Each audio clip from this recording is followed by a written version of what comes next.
Class 9-এর ছাত্ররা, তোমাদের আবার স্বাগত আমার ক্লাসে। আজকে আমি তোমাদের এই অধ্যায় প্রায় শেষ দিকে পৌঁছে গেছি। তোমাদের এখানে যে পরস্পর বিরোধী যে শক্তি জোট গড়ে উঠেছিল সেগুলো সম্বন্ধে আমরা আলোচনা করব। ত্রিশক্তি আতাত এবং ত্রিশক্তি মৈত্রী। ত্রিশক্তি মৈত্রী হচ্ছে ট্রিপল অ্যালায়েন্স নামে পরিচিত, আর ত্রিশক্তি আতাত হচ্ছে ট্রিপল এন্টেন নামে পরিচিত। ইংরেজিগুলোর নামগুলো মনে রাখতে চেষ্টা করবে। প্রথমে আমি দেখব ত্রিশক্তি মৈত্রী বা ট্রিপল অ্যালায়েন্সটা কি। এখানে আমাকে শুরু করতে হবে 1870 খ্রিস্টাব্দে সেডানের যুদ্ধে ফ্রান্সের পরাজয়ের পর বা বিসমার্কের নেতৃত্বে যে জার্মানির যে ঐক্যবদ্ধ হলো প্রাশিয়ার নেতৃত্বে, এবং 20 বছর প্রায় তিনি জার্মানির চ্যান্সেলর ছিলেন। এই পরিস্থিতি এবং এই সময়ের যুগটাকে বলা হতো বিসমার্কের যুগ। তো প্রথমেই দেখো আমরা এখানে কি করে ওই জায়গাটায় পৌঁছাচ্ছি। প্রথমেই দেখব জার্মানির সমস্যাটা কি। এই যে স্বাধীন জার্মান তৈরি হলো ফ্রান্সের নেতৃত্বে, যে ঐক্যবদ্ধ জার্মান হলো, তার প্রধান সমস্যাগুলো কি। প্রধান সমস্যা কি যে তার ফ্রান্স একটা প্রতিরোধ নীতি নেবে। তোমরা প্রথম পয়েন্টটাকে এভাবে লিখতে পারো যে জার্মানির সমস্যা কোলন দিয়ে ফ্রান্সের প্রতিরোধ নীতি। কিরম ব্যাপারটা দেখো, এতদিন ধরে ইউরোপীয় ক্ষেত্রে কিন্তু প্রাধান্য করে বিস্তার করে এসছে ফ্রান্স, তাই তো। কিন্তু এই যুদ্ধে পরাজয়ের ফলে ইউরোপের ভরকেন্দ্রটা ফ্রান্স থেকে কিন্তু জার্মানির দিকে চলে গেল, এবং আলসাস ও লোরেন নামক যে দুটো গুরুত্বপূর্ণ জায়গা সেটা কিন্তু জার্মানির দখলে চলে গেছে। ফলে এটাকে অধিগ্রহণ করার জন্য, ফিরে পাওয়ার জন্য কিন্তু ফ্রান্স কিন্তু একদম আহত সাপের মতো ফুসছে, বোঝা গেল। ফলে এই যে ফ্রান্স, মরিয়া ফ্রান্সের আক্রমণ থেকে রক্ষা করাই ছিল বিসমার্কের পররাষ্ট্রনীতির বা বৈদেশিক নীতির প্রধান লক্ষ্য। জায়গাটা বোঝা গেল। তবে বিসমার্কের পররাষ্ট্রনীতির প্রধান লক্ষ্যটা কি? ফ্রান্সের আক্রমণ থেকে জার্মানিকে রক্ষা করা বা উল্টে ফ্রান্সকে মিত্রহীন করে রাখা, সেটা আমরা দেখবো আস্তে আস্তে। আরেকটা তার লক্ষ্য ঘোষণা ছিল, সেটা কি, যে জার্মান বিরোধী জোট যাতে গঠন না হয় সেদিকে লক্ষ্য রাখা। হ্যাঁ, মানে যেখানেই জার্মান বিরোধী জোট গঠনের সম্ভাবনা দেখা যাবে সেটাকে রোধ করা হবে, এবং ইউরোপে তথা বিশ্বে শান্তি বজায় রাখা, মূলত ইউরোপ। তো এবার দেখো জার্মানি, নেক্সট পয়েন্ট বা বিষয়গুলো যেটা বলবো, জার্মানি নিজেকে কি ঘোষণা করেছে? শান্তিকামী নীতি, বিসমার্কের শান্তিকামী নীতি। দেখো এর আগে আমরা দেখলাম বিসমার্ক ব্লাড অ্যান্ড আয়রন, রক্ত ও লৌহ নীতি দ্বারা পরিচালিত হয়েছে, পরপর 3টি যুদ্ধ করেছে। এবার এসে তিনি ঘোষণা করলেন যে জার্মানি ইজ এ স্যাটিয়েটেড স্টেট। স্যাটিয়েটেড মানে পরিতৃপ্ত রাষ্ট্র। অতএব সে তার অগ্রাসী মনোভাব থেকে সরে এসছে, সে আর নতুন করে কিছু পায় না, পরিতৃপ্ত দেশ, এবং তার লক্ষ্য হচ্ছে ইউরোপের শান্তি বজায় রাখা, এবং তারা রাজ্য বিস্তারে বা সাম্রাজ্য বিস্তারে বা যুদ্ধের কোনো কিছুরই আর প্রয়োজন নেই। অর্থাৎ সে একটা শান্তিকামী রাষ্ট্র হিসাবে নিজেকে গড়ে তুলতে চাইছে, ঠিক। এই ঘোষণার ফলে কিন্তু অনেক দেশ, বিশেষ করে ধরো রাশিয়া বা ধরো ইংল্যান্ড, তারা কিন্তু কিছুটা স্বস্তি নিঃশ্বাস ফেলে, তাদের আশঙ্কা দূর হয়। এবং এই ঘোষণার ফলে একটা কিছু, এটা কিন্তু বিসমার্কের একটা দারুণ চাপ। এর ফলে কিন্তু আমরা দেখব যে জার্মান এই ঘোষণার মধ্যে দিয়ে তিনি কি করছেন, জার্মান বিরোধী যে জোট গঠনের সম্ভাবনা সেটাকেই বন্ধ করে দিচ্ছে, ঠিক। নেক্সট যেটা বলবো তোমাদের, যেটা প্রথম থেকেই বললাম, যে তার পররাষ্ট্রনীতির আরেকটা লক্ষ্য কি, ফ্রান্সকে মিত্রহীন করা। অর্থাৎ কোনো অবস্থাতেই ফ্রান্স যেন কোনো জোটে না যেতে পারে সেটাকে তিনি নিশ্চিত করতে চাইছিলেন, এবং ইউরোপের যে প্রধান শক্তিগুলো তাদের মধ্যে একটা জোট গঠনের চেষ্টা। কেন? জোট গঠন করলে যাতে ফ্রান্স দুর্বল হয়ে যায়, এটা কিন্তু লক্ষ্য।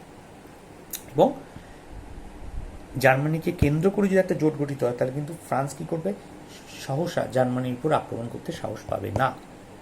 সেই জন্য বিসমার্ক কি করছেন, রাশিয়া, অস্ট্রিয়া এবং জার্মানি, এই তিন যে শক্তিগুলোকে নিয়ে একটা জোট গঠনের একটা পরিকল্পনা করছে, কিছুটা রক্ষণশীল, মানে যারা প্রগতিশীল নয়, ইংল্যান্ড বা ফ্রান্সের মতো প্রগতিশীল নয়। তো এই উদ্দেশ্যে পরের যেটা দেখবো আমরা, তারা কি করছে, 3 সম্রাটের জোট গঠন করছে। তোমরা কিন্তু এগুলোকে একটা পয়েন্ট হিসেবেও নিতে পারো। 3 সম্রাটের জোট কীরকম হচ্ছে দেখো, বিসমার্ক কী করছেন, অস্ট্রিয়া সাম্রাজ্যের যিনি রাজা প্রথম উইলিয়াম, জার্মান সাম্রাজ্যের রাজা প্রথম উইলিয়াম, অস্ট্রিয়ার মানে কাইজার বলা হতো জার্মানির রাজাকে, সম্রাটকে, অস্ট্রিয়ার যে ফ্রান্সিস জোসেফ, আর রাশিয়ার জার দ্বিতীয় আলেকজান্ডার। তাহলে এদের মধ্যে একটা মিত্র জোট গঠন করলেন। কে কে? Tsar Alexander Russia, Francis Joseph Austria, আর প্রথম উইলিয়াম জার্মানি। হলো, নাম কি দিলেন? Dreikaiserbund. তার মানে কি? ড্রে কাইজার বুন্ড মানে হচ্ছে 3 কাইজারের লিগ। কবে ওটা হলো? 1873। এইভাবে একটা ড্রে কাইজার বুন্ড তৈরি হলো। এবং এখানে কি বলা হচ্ছে, এই চুক্তিতে জার্মানি কিন্তু কোনো রকম সামরিক দায়িত্ব নিতে হয়নি, সামরিক সাহায্যের দায়িত্ব, মানে কেউ জার্মানিকে সাহায্য করবে না। এটা ছিল একটা নিছকই আত্মরক্ষামূলক চুক্তি। তাহলে কি হলো? অপরাপর দেশগুলো এই চুক্তিটাকে, এই যে জোটটাকে কিন্তু সন্দেহের চোখে দেখবে না। কেন? কারণ এটা বলাই হলো, অন্য কোনো দেশ দ্বারা যদি এই তৃতীয় তিন শক্তি কোনো শক্তি যদি আক্রান্ত হয়, তাহলে কিন্তু তখন তারা সাহায্য করতে এগিয়ে আসবে অপর দুই শক্তি। এইটা করার ফলে কিন্তু ফ্রান্স কিন্তু ইউরোপে একটা মিত্রহীন জায়গায় পৌঁছালো। এটাই কিন্তু বিসমার্কের লক্ষ্য ছিল। ক্লিয়ার? তারপরে দেখো আমরা আরও দেখব, কারণ পরিধিটা খুব বিস্তৃত ব্যাপার। এখন আমরা একটু চলে যাব পূর্বাঞ্চলের দিকে, অর্থাৎ ইস্টার্ন কোশ্চেন বা পূর্বাঞ্চলের সমস্যা এবং বার্লিন সন্ধি। পূর্বাঞ্চল মানে কোনটা? বলকান অঞ্চল যেটা, সেই পূর্বাঞ্চল যে অঞ্চলটা নিয়ে অস্ট্রিয়া এবং ইংল্যান্ডের সাথে রাশিয়ার একটা বিরোধ ছিল। মানে কেন না, ওই অঞ্চলে রাশিয়া প্রভাব বিস্তার করতে যাচ্ছে বলকান অঞ্চলে, তার প্রতিদ্বন্দ্বী অস্ট্রিয়া। সেখানে ইংল্যান্ড কিন্তু রাশিয়ার ওই নীতিকে পছন্দ করেন, কারণ এর আগে তোমরা জানো যার সাথে ক্রিমিয়ার যুদ্ধ হয়েছিল। এবং অস্ট্রিয়া এবং রাশিয়ার মধ্যে যদি সন্ধি হয়, তাহলে কিন্তু দুজনে যদি আলাদা করে, তাহলে 3 সম্রাটের শক্তিটা কিন্তু নষ্ট হয়ে যাবে। এটা যেই নষ্ট হবে, এটা কিন্তু ফ্রান্সের দিকে চলে যেতে পারে, অর্থাৎ ফ্রান্স কি হতে পারে? মিত্রহীন হতে পারে। এটাকে এড়াবার জন্য বিসমার্ক কি করছেন, জার্মানির রাজধানী বার্লিনে একটা আন্তর্জাতিক সম্মেলন ডাকছেন, নাম দিচ্ছেন বার্লিন সম্মেলন 1878 খ্রিস্টাব্দে। এই একটা সম্মেলন ডাকলেন কেন? আসল উদ্দেশ্য কি না, অস্ট্রিয়া এবং রাশিয়ার মধ্যে যে যুদ্ধের সম্ভাবনা একটা তৈরি হয়েছে, সেটাকে দূর করা। তাহলে কি হবে? 3 সম্রাটের শক্তি, মানে 3 সম্রাটের যে জোট বা লিগ, সেটা রক্ষা পাবে। বোঝা গেল? কিন্তু হলো কি, বার্লিন সন্ধি স্বাক্ষরিত হলে রাশিয়ার মনে হলো যে বিসমার্ক ওই অস্ট্রিয়ার প্রতি কী করছে, বিশেষ পক্ষপাতিত্ব করছে। অতএব সে কী করছে, এই 3 কাইজারের চুক্তি, 3 কাইজারের লিগ বা ড্রে কাইজার বোন থেকে কিন্তু সে বেরিয়ে আসছে। তাহলে এই অবস্থায় সঙ্গে সঙ্গে বিসমার্ক, বুদ্ধিমান বিসমার্ক কী করলেন, ত্রিশক্তি মানে 3 সম্রাটের জোট যখন ভেঙে গেল, তখন সে একটা দ্বিশক্তি মৈত্রী করে নিচ্ছে। কবে? ঠিক পরের বছর 1879 খ্রিস্টাব্দে। ঠিক? তাহলে তোমরা এই পয়েন্টটার নাম দিতে পারো দ্বিশক্তি মিত্র চুক্তি। দ্বিশক্তি চুক্তি বললেই হবে। জার্মানির সঙ্গে মিত্রতা জুড়ে কার মিত্রতা হলো? অস্ট্রিয়া। ফলে অস্ট্রিয়া একটা শক্তি পেল কোন অঞ্চলে? বলকান অঞ্চল, আধিপত্য বিস্তার। ঠিক? তাহলে কি হলো? এটার লক্ষ্য কেন? এটা দ্বারা বিসমার্ক কী করতে চেয়েছেন, অন্তত অস্ট্রিয়াকে তো আমরা নিশ্চিত করলাম যে সে ফ্রান্সের কাছে যাবে না, অন্তত এইটুকু তো নিশ্চিত হলো। রাশিয়ার ব্যাপারটা নয় পরে দেখছি। এরপরে দেখো বিসমার্ক বুঝতে পারলেন যে রাশিয়াকে যদি পক্ষে না যায় নিজের পক্ষে, তাহলে কিন্তু সমূহ বিপদ, রাশিয়া কিন্তু ফ্রান্সের দিকে চলে যেতে পারে। সেই জন্য তিনি পুনরায় চেষ্টা করলেন এবং দ্বিতীয় 3 সম্রাটের লিগ তৈরি করছেন, যার নাম হচ্ছে ড্রেই কাইজার বুন্ড নিস বা 3 সম্রাটের মৈত্রী জোট। কবে হচ্ছে? 1881-তে। কারা কারা আছে? সেই অস্ট্রিয়া, সেই রাশিয়া এবং জার্মানি। এদের মধ্যে কি তৈরি হচ্ছে? ড্রে কাইজার বুন নিস, 3 সম্রাটের একটা মৈত্রী জোট গঠন হচ্ছে।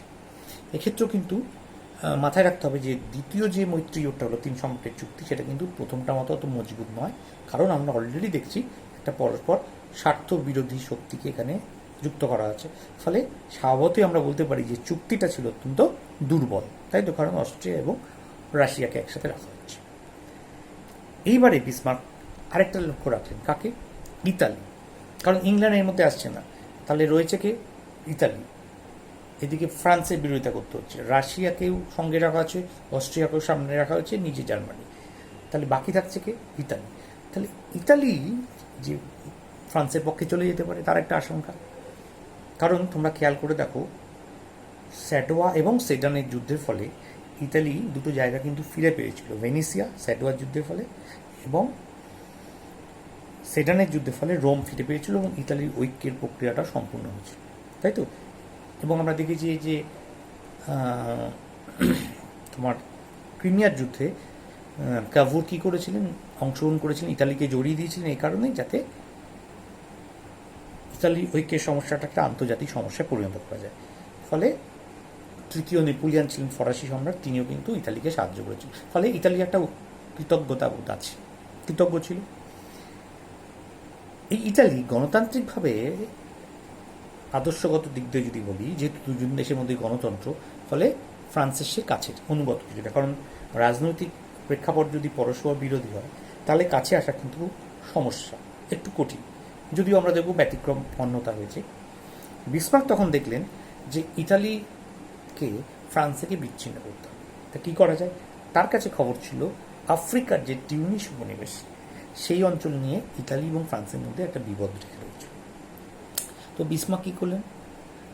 ফ্রান্সকে গোপনে উৎসাহিত করলেন। কিসের জন্য? এই স্থানটাকে দখল করতে। তখন ফ্রান্স যখন দখল করতে গেলেন, কারণ তাকে খবর দিয়ে রেখেছিলেন যে ওটা কিন্তু ইতালি দখল করে নিতে পারে। ফলে ফ্রান্স যখন দখল করতে গেলেন, বিসমার্কের প্ররোচনায় ইতালির সঙ্গে তার সম্পর্ক অবনতি হলো। ঠিক এটাই বিসমার্ক চাইছিলেন। তিনি কী করলেন? সঙ্গে সঙ্গে ইতালিকে নিজের পক্ষে ডেকে আনলেন এবং তার প্রস্তাবে সাড়া দিয়ে 1882 খ্রিস্টাব্দে একটা নতুন জোট তৈরি হলো, যার নাম হচ্ছে ত্রিশক্তি মৈত্রী বা ট্রিপল অ্যালায়েন্স। কাদের কাদের রইল? জার্মানি, অস্ট্রিয়া এবং ইতালি। দেখো, প্রসঙ্গতে বলছি যে রাশিয়া কিন্তু এখানে নেই। রাশিয়া তো দুর্বল একটা চুক্তি করে রয়েছে, ড্রেইকানজার বুনমিস, কিন্তু এটা কিন্তু অনেকটা শক্তিশালী হতো। ইতালি এবং অস্ট্রিয়াকে নিয়ে জার্মানি একটা জোট গঠন করে বললো, এটাই ইতিহাসে ট্রিপল অ্যালায়েন্স বা ত্রিশক্তি মৈত্রী নামে পরিচিত। তাহলে এই হচ্ছে ব্যাকগ্রাউন্ড তোমার কীভাবে ইউরোপে ত্রিশক্তি মৈত্রী গড়ে উঠল। এ প্রসঙ্গে যেটা বলে রাখা দরকার ছিল প্রথমেই, বিসমার্ক সম্বন্ধে ঐতিহাসিকরা বলছেন তিনি হচ্ছে কূটনীতির জাদুকর। জাগলাররা যেরকম একসাথে 4-5টা বল নিয়ে খেলে, বিসমার্কও ঠিক একই সঙ্গে 3-4টে দেশকে নিজের নিয়ন্ত্রণে রাখতেন। 2টো দেশকে নিয়ে লুফতেন, বাকিগুলোর নিয়ন্ত্রণ ছিল তার নিজে। অনেক সময় আয়রন ম্যান, যিনি ধোপা ইস্ত্রি করেন, তিনি যখন একটা কাপড়ের উপর ইস্ত্রি করেন তখন কী হয় জানো তো, আরও 2-3টেকে তিনি আগুনে চাপিয়ে রাখেন। কেন? এটার যদি তাপ কমে যায় সঙ্গে সঙ্গে ওগুলোকে দিয়ে তিনি এখানে আয়রনটা করতে যাবেন। এই মানে ব্যাপারটা কী হচ্ছে, তিনি করছেন একটা দিয়ে কিন্তু নজর রাখছেন অন্য দুটো দিকে। ঠিক বিসমার্ক একটা দেশের সাথে চুক্তি করছেন কিন্তু তার নজর ছিল অন্য দুটো দেশের দিকে। একই সঙ্গে কিন্তু 2-3টে দেশকে নিয়ে তিনি খেলা করতে পারতেন, এতটাই তার রাজনৈতিক কূটনীতির মুন্সিয়ানা। সেই জন্যই তাকে কূটনীতির জাদুকর বলা। তাহলে আমরা দেখলাম এই যে পরস্পর বিরোধী শক্তি জোট, যদি প্রশ্ন আসে যে ইউরোপ কীভাবে পরস্পর বিরোধী শক্তি জোট ভেঙে গেল, তার একটা প্রথম ধাপ আমরা শেষ করলাম যে ত্রিশক্তি মৈত্রী, ঠিক ট্রিপল অ্যালায়েন্স। তো আজকে তাহলে আমি এইটুকুই রাখছি, কারণ একটা টানা ভিডিও করলে অনেকটা বড় হয়ে যাবে, তোমাদের দেখতে অসুবিধা হবে। আমি সেই জন্য পরের দিন আমি কি করব, আরেকটা ক্লাসে ত্রিশক্তি আতা এটাকেও বলব। ঠিক, আজকে তাহলে এই পর্যন্ত।